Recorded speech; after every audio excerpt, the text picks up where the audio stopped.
मानुषो देहो देहिनां क्षणभंगुरः तत्रापि दुर्लभं मन्ये वैकुंठ प्रिय दर्शनम। महाराज ये मनुष्य का शरीर बड़ा दुर्लभ है और दुर्लभ मानव शरीर मिल भी जाए तो ये बड़ा क्षण भंगुर है, पता नहीं कब गोविंदाय नमो नमः हो जाए। भगवान को प्राप्त कैसे किया जा सके, कृपा करके बताएं कि अत्यंत कल्याण का मार्ग क्या है। भागवत धर्म जिसे हम कहते हैं उसकी परिभाषा क्या है। नवयोगेश्वर कहते हैं राजन, भागवत धर्म का अर्थ होता है कि ये वही भगवता प्रोक्ता उपाया ह्यात्मलब्धये अंजा पुंसाम विदुषाम विद्धि भागवतान हितान। ये वही भगवता प्रोक्ता जो भगवान के द्वारा कहे गए हैं। क्या? बोले उपाय। उपाय किसके लिए? बोले आत्मलब्धये, आत्म कल्याण के लिए, आत्म ज्ञान के लिए, मोक्ष प्राप्ति के लिए जो भगवान के द्वारा उपाय बताए गए हैं वही भगवत धर्म है। और परमात्मा के प्रति पूरा विश्वास करें, उनसे अटूट संबंध जोड़ें। और भगवान कहते हैं यत् करोसि यदस्नासि यज्जुहोसि ददाति यत् मय्यर्पति मनो बुद्धि ययात्मा संप्रसीदति। यत् करोसि यदस्नासि यज्जुहोति, जो कुछ करो माने मन वाणी और कर्म से एक जैसा रहना चाहिए। ऐसा नहीं कि कह कुछ रहे हैं और कर कुछ रहे हैं।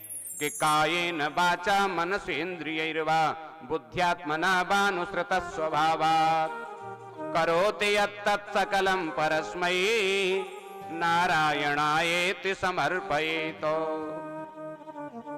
कायेन वाचा मनसेन्द्रियैर्वा, शरीर से, वाणी से, मन से एक जैसा रहना। और जो कुछ करते हैं करोमि यत्तत् सकलं परस्मै नारायणायेति समर्पयेत्, तेरा तुझको अर्पण क्या लागे मेरा, ऐसा सुंदर भाव रखना चाहिए। इसी से कल्याण हो जाता है। और विश्वास रखना चाहिए, विश्वासो फलदायकः।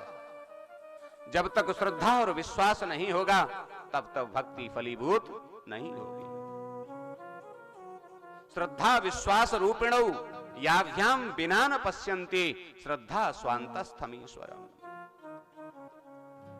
श्रद्धा और विश्वास को अटूट बनाए रखें तो भक्ति आपकी सुदृढ़ हो जाएगी। भगवान के नाम का चिंतन करें।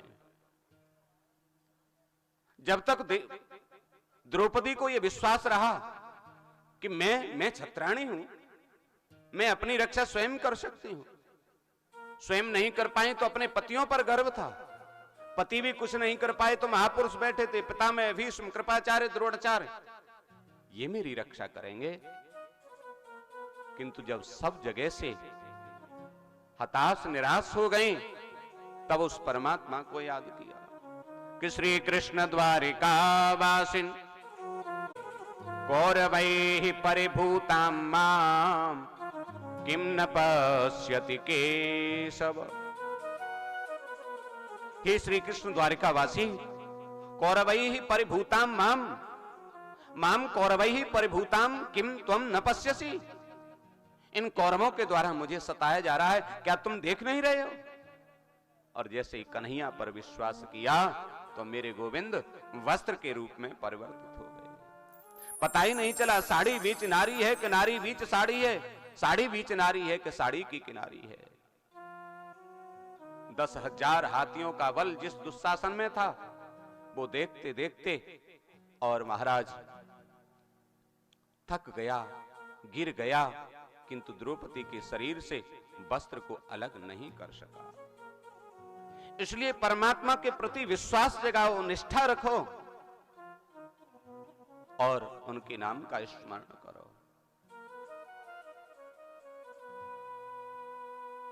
आप पे जैसा आता है, जो कुछ आता है, उसमें ज्यादा लाग लपेट करने की जरूरत नहीं है। भक्ति का मार्ग इसीलिए तो सरल है किंतु उसमें आप बनावटीपन कुछ नहीं होना चाहिए। बस यही एक शर्त है भक्ति में, और कुछ नहीं है। जो कुछ आप करेंगे सब चलेगा, भक्ति किसी भी प्रकार करें, किंतु बनावटीपन नहीं हो। भाई को भाई अनक आलसहु, नाम जपत मंगल दिश दसहु। किसी भी प्रकार से भगवान का नाम लिया जाए। कि मूर्खो बदति विष्णाय, विद्वान बदति विष्णवे। एक मंत्र है विष्णवे नमः, इसका शुद्ध रूप है विष्णवे नमः। किंतु जो विद्वान हैं, जो जानकार हैं, वो तो विष्णवे नमः बोलते हैं। किंतु जिन्हें पता नहीं है कि विष्णवे नमः बनता है, उनको मंत्र याद है शिवाय नमः।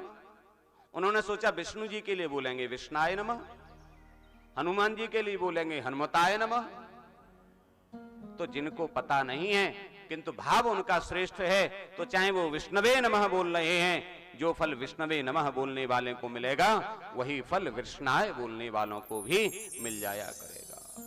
कि मूर्खो वदति विष्णाय, विद्वान वदति विष्णवे।